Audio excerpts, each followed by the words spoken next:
Greg Jefferson is the business editor of the San Antonio Express News. Josh Baugh is the environmental reporter for the San Antonio Express News. Thank you very much for joining us today on The Conversation Continues. Greg, we just had new figures out on urban poverty rates. What can you tell us about San Antonio's urban poverty rate and its connection to our educational attainment in the city? The top line news for San Antonio is pretty terrible.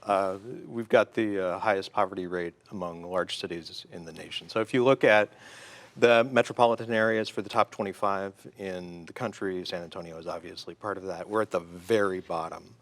And in the last batch of census numbers, we were just ahead of Detroit. But Detroit, which is actually doing pretty well right now. They're resurging. They've passed us by. We're now 25th. They're now 24th.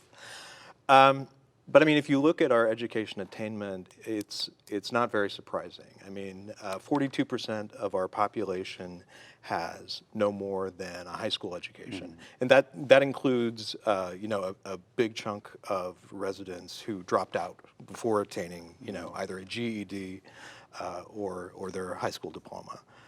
There's always, and as a result, if you look at the four major cities in Texas, so Austin, Dallas, Houston, and San Antonio, we've got the lowest education attainment and the highest poverty rate. So it's not really surprising. The link between poverty and education is pretty well established. So, given the outcome of our education, it's not surprising that we're at the bottom for poverty. Does this surprise you, considering the economic development advances we've made just in the past month or so? It seems like companies are flocking to San Antonio. There must be a reason for that. Yeah. I mean, part of it is, this is a low taxation, very business-friendly state, and San Antonio has we fit that profile. I mean, the city's done nothing, it's done nothing abhorrent to business. We haven't made it complicated to set up a factory, and there is within the region, plenty of available land. So it's not surprising. But these companies, and I'm sure they've looked at the labor force, but they are going to have difficulty filling some of these positions. I spoke with an executive with Toyota, which opened their truck plant on the south side in 2006. There were some positions that they simply could not fill when they were opening the plant, and they had to bring in technical talent from outside the state. It's a little better now. I mean, Toyota and a lot of other manufacturers in the area have entered programs like, it's called TextFame and SA Works. These help line up educators and students with employers to help them fill, open positions. But it's going to be tough. I mean, you're talking about, you had a series of announcements within 2 weeks that total, from four different companies that totaled 2,100 new jobs. A lot of these are going to be, some of them will be low-skilled jobs, but a lot of them will be mid and high-skilled jobs. And those are going to be, some of those positions are going to be difficult to fill. Josh, we have a truce, at least for a while, between the Guadalupe Blanco River Authority and the homeowners who live on the lakes.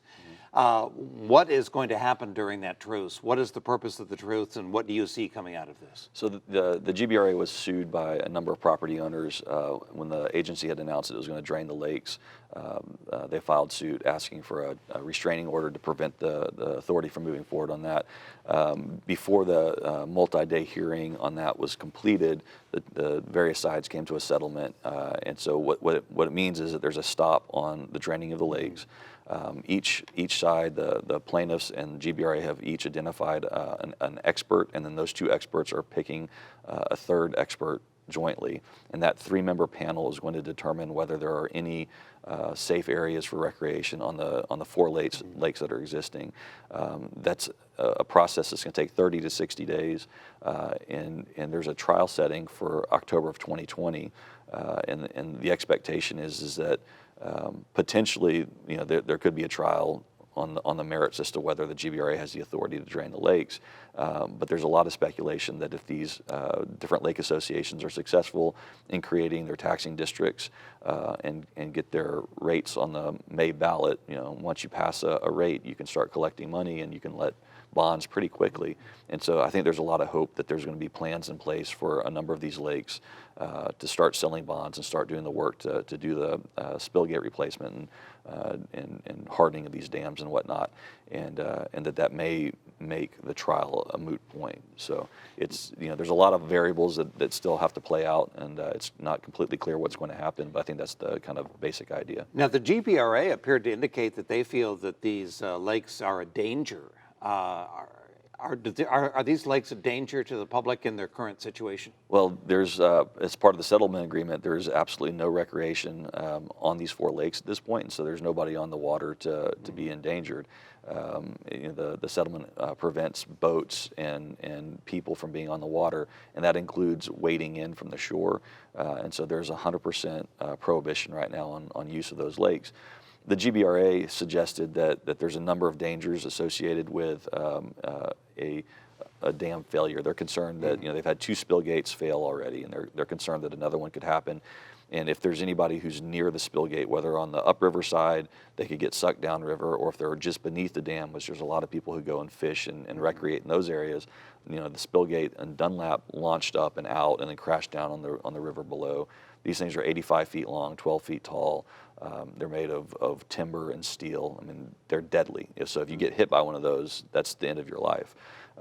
And then, farther upstream in the lakes, the GBRA has said that there's concerns about if there is a quick dewatering, if the lake starts to drain and people are on the lake and they don't realize that the lake is draining, and I guess the level starts to go down, there's some concern that water skiers could be impaled on tree stumps that are, all of a sudden emerge from the water. So.